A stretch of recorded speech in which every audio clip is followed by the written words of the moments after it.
चिपळूण जवळच्या धामणवणे खोतवाडी गावात एक भयावह शांतता पसरली होती. पावसाळ्याचे दिवस होते. गुरुवारी 7 ऑगस्ट रोजी एका घरातून येणाऱ्या बातमीने संपूर्ण गावावर एक प्रकारची काळोखी पसरली. सेवानिवृत्त शिक्षिका वर्षा जोशी यांचा मृतदेह त्यांच्या घरात सापडला होता. ही बातमी जेव्हा पोलिसांना मिळाली तेव्हा लगेचच एक पथक घटनास्थळी दाखल झाले. त्यांना जे दृश्य दिसले ते हृदय पिळवटून टाकणारे होते. वर्षा जोशी यांचा मृतदेह जमिनीवर पडलेला होता.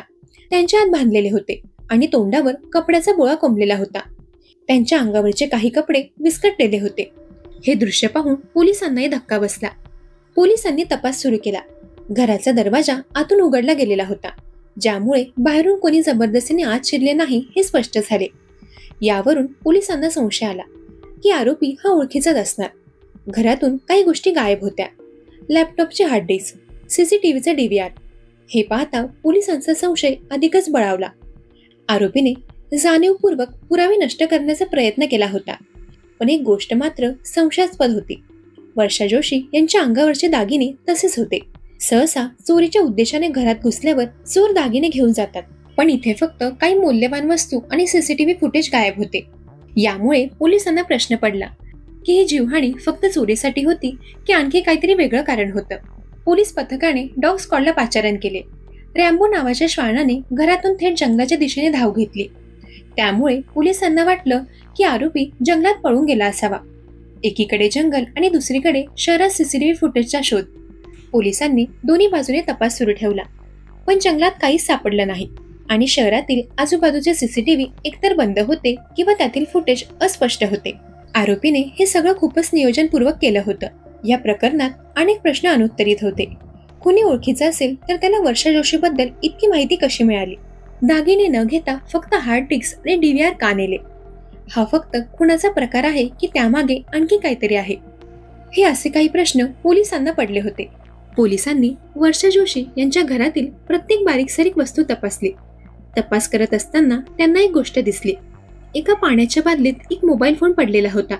आरोपीने तो फोन मुद्दाम बादलीत टाकला होता, जेणेकरून तो खराब होईल आणि त्यातून काही माहिती मिळणार नाही. पण पोलिसांनी तो फोन ताब्यात घेतला आणि त्यातील सिम कार्ड बाहेर काढलं. त्या सिम कार्डचे कॉल डिटेल रेकॉर्डिंग काढण्यात आल्या. त्यात पोलिसांना एक नंबर दिसला. हा नंबर वर्षा जोशी यांना अनेकदा फोन करत होता. विशेष म्हणजे त्यांच्या हत्येच्या काही तास आधीही या नंबरवरून फोन आला होता. या नंबरचा शोध घेतल्यावर पोलिसांना तो नंबर जयेश गोंधळेकर याचा असल्याचं समजलं. जयेश हा गोंधळे गावाचा होता.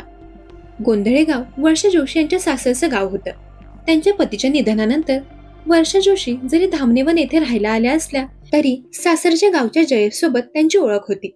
जयेशचा चिपळूणमध्ये ट्रॅव्हलचा व्यवसाय होता आणि वर्षा जोशी त्यांच्या प्रवासासाठी त्याचाच वापर करत असत. वर्षा जोशी एकट्या राहतात आणि त्यांच्याकडे पैसा आहे हे त्याला चांगलंच माहीत होतं. सर्व धागेदोळे जुळल्यानंतर पोलिसांनी जयेश गोंधळेकरला ताब्यात घेतलं. सुरुवातीला त्याने काहीच सांगितलं नाही, पण जेव्हा पोलिसांनी CDR मधील पुरावे त्याच्यासमोर ठेवले तेव्हा त्याने गुन्हा कबूल केला. त्याने सांगितलं की त्याने चोरीच्या उद्देशाने वर्षा जोशीच्या घरात प्रवेश केला होता. त्याला माहित होतं की त्या एकट्या राहतात. जुनी ओळख असल्यामुळे त्यांना जयेशवर संशय आला नाही. पण घरात शिरल्यावर त्याने आपलं खरं रूप दाखवलं. त्याने वर्षा जोशीचे हात बांधले आणि त्यांच्या तोंडावर कपड्याचा बोळा कोंबला. त्यामुळे श्वास गुदमरून त्यांचा मृत्यू झाला. त्यानंतर त्याने हे प्रकरण वेगळं दाखवण्यासाठी त्यांच्या अंगावरील काही कपडे विस्कटवले, जेणेकरून पोलिसांना हा खून चोरीऐवजी दुसऱ्या कोणत्या तरी कारणासाठी झाला असावा असे वाटेल. पोस्टमॉर्टम रिपोर्टमध्ये त्यांच्यावर कोणताही लैंगिक अत्याचार झाला नसल्याचे स्पष्ट झाले.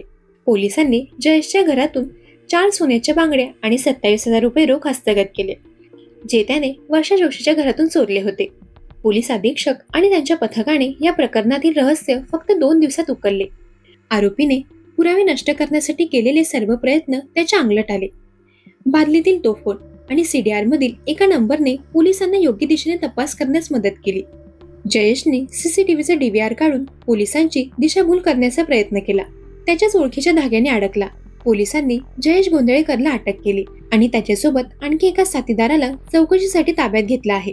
या हत्येच्या प्रकरणातून एक गोष्ट समोर आली, ती म्हणजे एका वृद्धाने एकट्या राहणाऱ्या महिलेचा खून पैशासाठी करण्यात आला होता. या प्रकरणातील गुंतागुंत आणि आरोपीने दाखवलेली हुशारी यामुळे पोलिसांपुढील आव्हान खूप मोठे होते. पण योग्य तपासामुळे अखेर न्याय मिळाला. आरोपी जयेश गोंधळेकर याने हा गुन्हा केवळ रागाच्या भरात केला नव्हता, तर त्याचं पूर्वनियोजन केलं होतं. त्याला वर्षा जोशी यांच्या एकटेपणाबद्दल, त्यांच्या आर्थिक परिस्थितीबद्दल आणि त्यांची फिरण्याची आवड या सगळ्याची त्याला माहिती होती. त्याने घरातून लॅपटॉपची हार्ड डिस्क आणि सीसीटीव्हीचा DVR काढून नेला. त्याला माहित होतं की यातून तो घरात शिरतानाचे फुटेज मिळू शकते. यामुळे पोलिसांनी सीसीटीव्हीचा तपास सुरू केला, पण त्याचा DVR नसल्याने तपास भरकटला.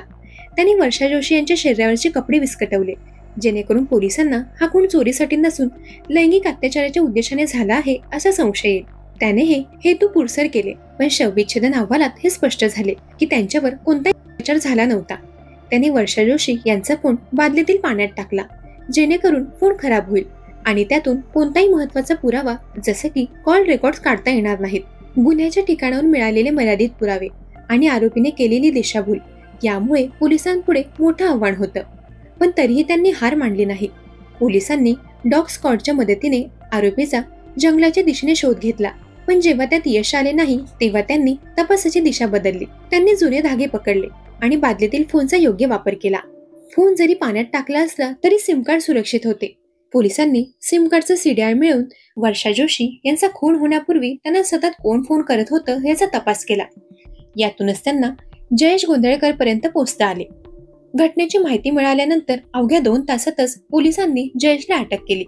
त्याने केलेल्या खुनाचा पद्धतशीर उलगडा करून पोलिसांच्या तपास क्षमतेचं उत्कृष्ट उदाहरण दिले. ही घटना आपल्याला अनेक गोष्टी शिकवते. वर्षा जोशी एकट्या राहत होत्या, त्यामुळे आरोपीने त्यांचा फायदा घेतला. समाजात वृद्ध आणि एकट्या राहणाऱ्या व्यक्तींच्या सुरक्षितेचा प्रश्न या घटनेने पुन्हा एकदा ऐरणीवर आणला आहे. जयेश गोंधळेकर हा वर्षा जोशी यांच्या ओळखीचा होता. ओळखीचा गैरवापर करून त्याने हा गुन्हा केला. त्यामुळे कोणत्याही व्यक्तीवर पूर्ण विश्वास ठेवणे धोकादायक ठरू शकते. हा महत्त्वाचा धडा या घटनेतून मिळतो. या घटनेतून हे स्पष्ट होतं की किती हुशारीने गुन्हा केला असला तरी एकतरी पुरावा मागे राहतोच. पोलिसांच्या योग्य तपासामुळे आणि तंत्रज्ञानाच्या योग्य वापरामुळे या गुन्ह्याचा छडा लागला. दरम्यान या घटनेवर तुमचं काय मत आहे ते कमेंट करून नक्की सांगा. जर तुम्हाला अशा सत्यकथांमध्ये रस असेल तर क्राईम कोड मराठी या YouTube चॅनलला जरूर सबस्क्राईब करा. तोपर्यंत सतर्क रहा, सावधान रहा. धन्यवाद.